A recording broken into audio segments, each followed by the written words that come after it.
Viewers আসসালামু আলাইকুম, welcome to the channel job zone BD. আজকে আলোচনা করব ইন্টারভিউ বোর্ডে একটি কমন প্রশ্ন জিজ্ঞেস করা হয়, ইন্ট্রোডিউস ইয়োরসেলফ, অথবা বাংলাতে এভাবে বলা হয়ে থাকে আপনার নিজের সম্পর্কে কিছু বলুন। তো নিজের সম্পর্কে বলতে বললে আসলে কি বলা উচিত আর কি বলা উচিত নয়, এই বিষয়গুলো সম্পর্কে আমরা জানব। ভিউয়ার্স, ভিডিওটি শুরু করছি তার আগে মনে করিয়ে দিচ্ছি, আপনি যদি আমার এই চ্যানেলটিতে নতুন হয়ে থাকেন তাহলে অনুগ্রহ করে সাবস্ক্রাইব করে বেল আইকনটি বাজিয়ে সঙ্গেই থাকুন। মনে করুন আগামীকালকে আপনার ভাইবা, আপনি ভাইবা নিয়ে খুবই চিন্তিত।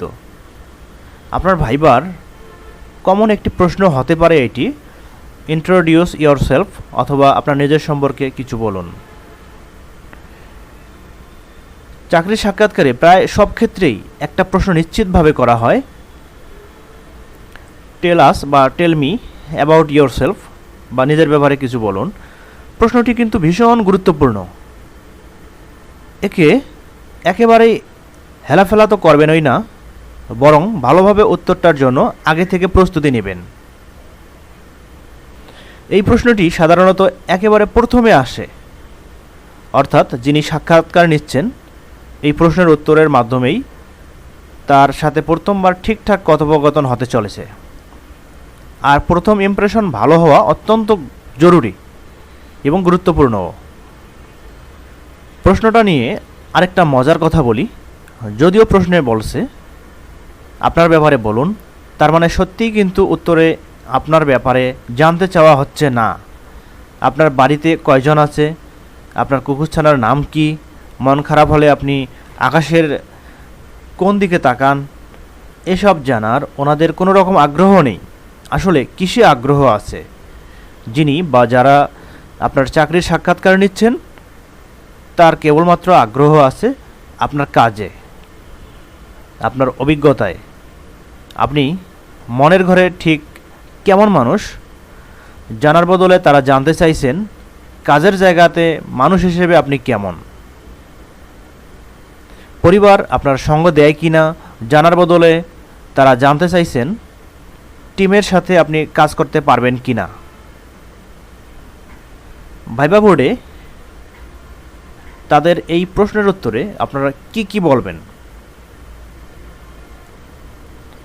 আপনার নাম বলবেন, পেশা বলবেন, প্রয়োজনে আপনার সর্বশেষ ডিগ্রিও বলতে পারেন।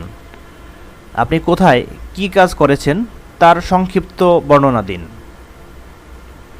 উক্ত কোম্পানিতেও উক্ত পদে আপনি কেন যোগদান করতে চান সে বিষয়েও সামান্য বর্ণনা দিন।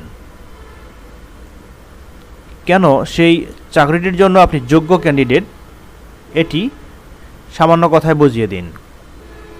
ব্যাস, তারা এটুকুই জানতে চান। কি বলতে হবে যখন বোঝা গেল, চলুন দেখা যাক কি বলা যাবে না। তারা আপনার সম্পর্কে জানতে চাইছেন মানে আপনি সব কিছুই বলবেন না। এখন কি কি বলা যাবে না সে বিষয়গুলো একটু বলে রাখছি।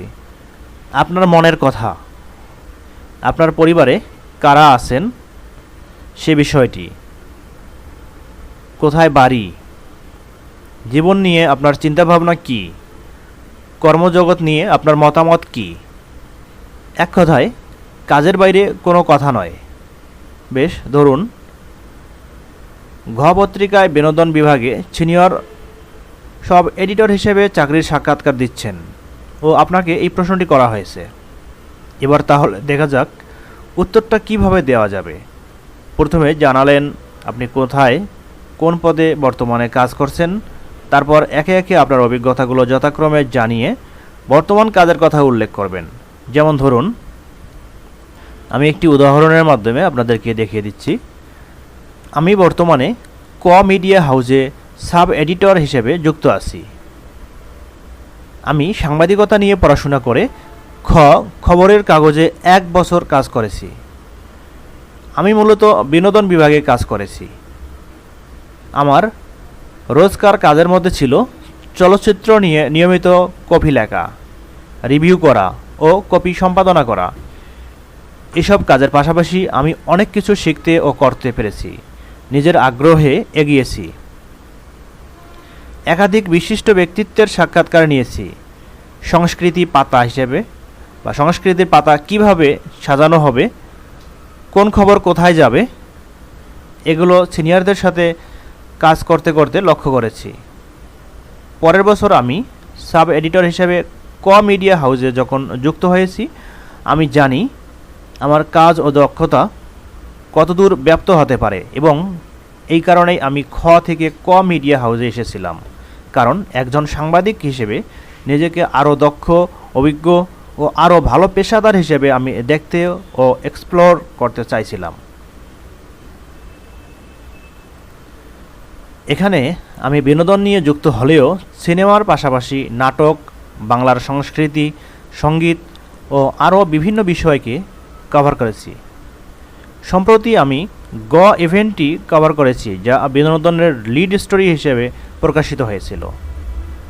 বর্তমানে আমাদের পেজ সেটআপ কীরকম হবে, কোথায় কি খবর যাবে তা নির্ধারণ ও ডিজাইনে আমি দলকে সাহায্য করি। শুধু তাই নয়, আমাদের বিনোদন বিভাগের সোশ্যাল মিডিয়া পেজও আমি পরিকল্পনা ও পরিচালনা করেছি। তাই আমার বিশ্বাস আপনার ঘ পত্রিকাতে সিনিয়র সাব এডিটর হিসেবে আমি যথাযোগ্য অবদান রাখতে পারব। এখানে এবার একটু লক্ষ্য করুন কি করা হলো।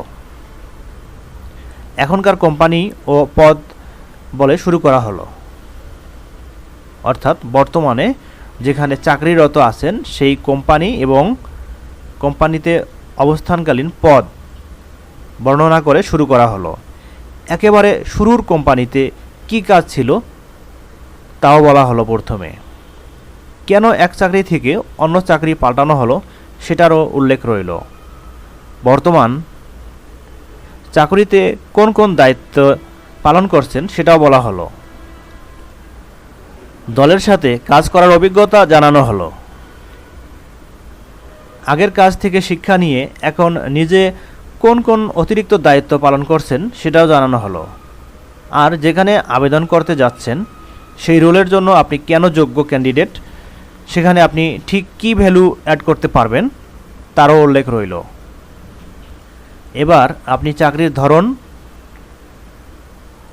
আপনার কাজ সব কিছু নিজের মতো করে ব্যাপারটা সাজিয়ে নিতে পারেন। হুবহু যে এভাবেই কোথাও বলতে হবে সে বিষয়টি নয়। এগুলো যে বানানো তা আপনারা বুঝতেই পেরেছেন। তবে এই বিষয়গুলো মাথায় রেখে উত্তরটি সাজালে আশা করছি আপনার ভাইবা ভালো হবে। এতক্ষণ সঙ্গে থাকার জন্য ধন্যবাদ। সকলের জন্য শুভকামনা। সেই সঙ্গে আবারও মনে করে দিচ্ছি, আপনি যদি এখনও জব জোন বিডি চ্যানেলে সাবস্ক্রাইব করে না থাকেন, অনুগ্রহ করে সাবস্ক্রাইব করে বেল আইকনটি বাজিয়ে সঙ্গেই থাকুন। আসসালামু আলাইকুম।